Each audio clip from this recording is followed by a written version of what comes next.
Passover, the Hebrew word for the holiday is Pesach, which means skipping or passing over. This week-long festival that begins on the 14th day of the Jewish month of Nisan is described in Leviticus chapter 23, verse 5 through verse 8. And the verse reads, "In the first month, on the 14th of the month, in the afternoon you shall offer the Passover offering to God. And on the 15th day of that month is a festival of unleavened bread to God. You shall eat unleavened bread for a 7-day period. On the first day there shall be a holy celebration for you. You shall not perform any manual work. And you shall bring a fire offering to the Lord for a 7-day period. On the 7th day there shall be a holy celebration. You shall not perform any manual work." And the Torah continues in Numbers chapter 9, verse 3 through verse 5, restating, "On the afternoon of the 14th of this month, you shall make it in its appointed time, in accordance with all its statutes and all its ordinances, you shall make it." Moshe spoke to the children of Israel, instructing them to make the Passover sacrifice. So that they made the Passover sacrifice in the first month, on the afternoon of the 14th day of the month in the Sinai desert, according to all that the Lord has commanded Moshe. So did the children of Israel do. And further in Numbers chapter 28, verse 16, it states, "In the first month, on the 14th day of the month, you shall offer up a Passover offering to God." In verse 17, it continues, "On the 15th day of this month, a festival begins. You shall eat unleavened bread for 7 days." The Passover holiday commemorates the Exodus, the liberation of the Israelites from Egyptian bondage and slavery. The name Passover derives from the miracle that occurred on the night of the 10th plague, when the angel of death saw the blood of the Passover lamb on the doorposts of the houses of Israel.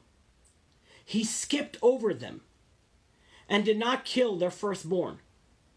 The meal of the Passover Seder commemorates this amazing event. During this meal, the story of the Exodus from Egypt is retold using the Passover liturgy called the Haggadah. The Seder, which literally translates to the word order, is full with questions, answers, and unusual practices to arouse the interest and curiosity of the children at the table.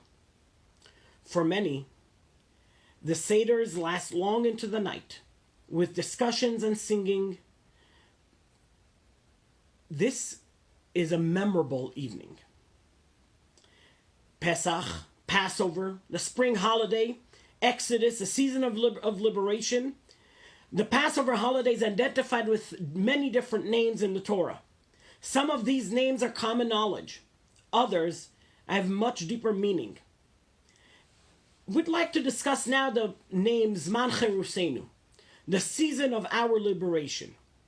The festival of Passover, the season of our liberation, occurs every year, not just to remind us of the liberation of our ancestors from Egyptian bondage, but also to inspire us to strive for a greater measure of self-liberation from all limitations and distractions that impede us from exercising our freedom of religion and spirituality in our everyday life. Even in the current situation around the world, where for many it may seem as the opposite of the season of liberation, we must place ourselves in the mindset of the season of our liberation. When we commemorate our history, relive the redemption, and this is also an opportunity for us to thank God for what we do have. This is a meaning of the highly significant passage in the Passover Haggadah. Bechol dor vador chayav adam lirot et atzmo keilu hu yatsa miMitzrayim. In every generation, a person should see himself as though they personally has been liberated from Egypt. Not only do we remember the historical event of the Exodus from Egypt, we personally embrace liberty in our lives today. In this blessed country of freedom and opportunity, the spirit of the season of our liberation pertains more to the inner self than to the outside factors that are often beyond our control. Here, thank God, there are no external constraints or limitations to getting involved with religious causes. It is only a matter of setting our goals high enough to meet the challenges and opportunities of our times. If we have strong will and strong determination, the opportunities are limitless. Yet with this freedom of religious choice, what choices do we make for ourselves? What choices are we making on behalf of our children? Are we raising civil children that may have amazing knowledge in sports, yet limited knowledge in God? Now that we have our kids at home, are we investing the time to shape their religious beliefs and faith? Our children will follow our examples rather than our advice. What examples do we set for our children? The holiday of Passover serves as our annual reminder that in order to achieve true liberation, we must look within.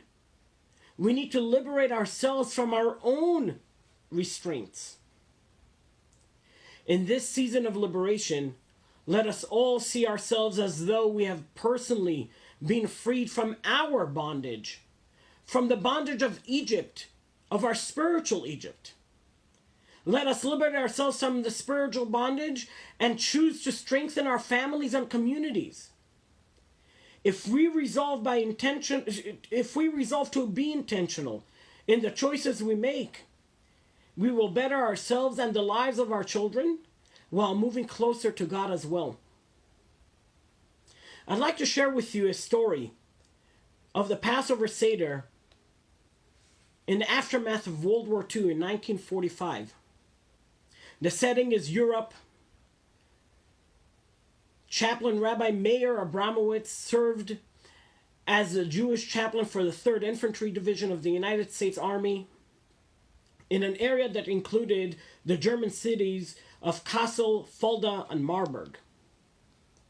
Before Passover, Chaplain Abramowitz was called to a general staff meeting and shown orders from headquarters of the European Theater of Operations, alerting all commanders to enable Jewish personnel to celebrate Passover.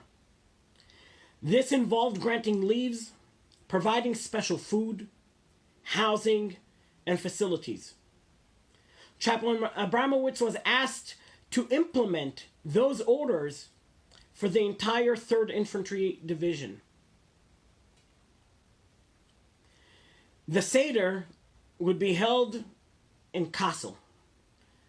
The city was bombed. There was only one underground bunker, a huge area that could seat hundreds of people.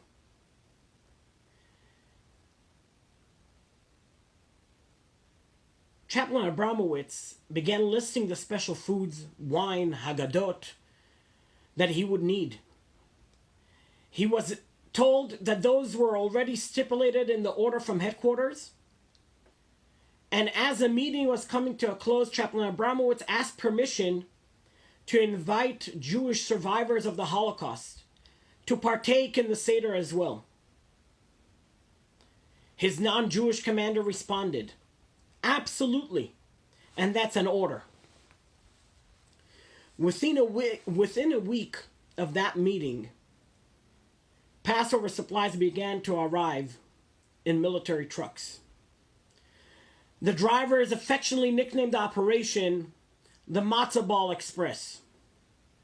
They brought in matzah, wine, gefilte fish, and Haggadot. Transportation and housing were arranged for 300 Jewish personnel. And Chaplain Abramowitz invited about 100 survivors to participate in the Seder. He asked them if they would like to sit separately or together with the soldiers. Since language was an obstacle, the survivors opted to sit by themselves. Old day on 1945, on April 15th, 1945, the eve of Passover. Trucks are rolling in, bringing Jewish personnel from far-flung German cities. The bunker in Kassel is filled with special lighting and decorations, looking more like an elegant banquet hall. The brass, led by the general, are seated at a head table with several of the survivors. Things are going smoothly as the Seder begins with Kiddush in a traditional tune.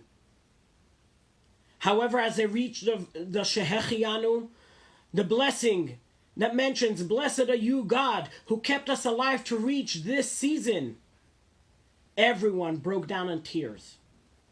After some time, the room quieted down and the general addressed the gathering, welcoming the military men and the survivors.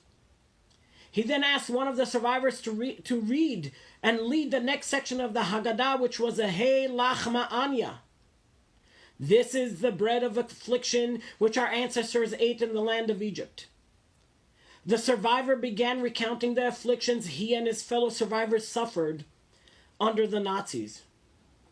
He concluded by expressing his gratitude at being able to celebrate this first Seder after 5 indescribable years.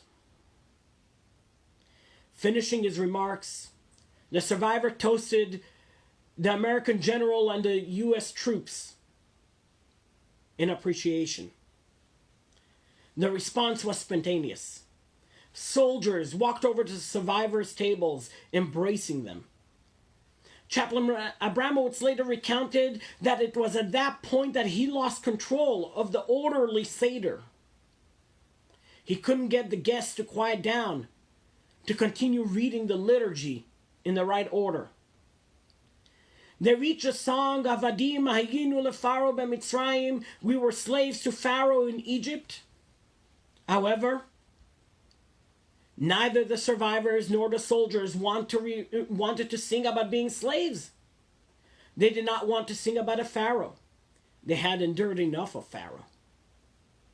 As Rabbi Abramowitz tried to describe the 4 sons that are mentioned in the Haggadah, one of the survivors stood up and said, "There is no evil son here tonight. Anyone who identifies as a Jew after what the Jewish people have been through is righteous.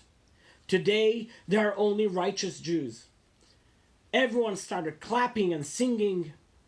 Overcoming the language and cultural barriers, the participants sang, talked, and enjoyed one another like long-lost relatives.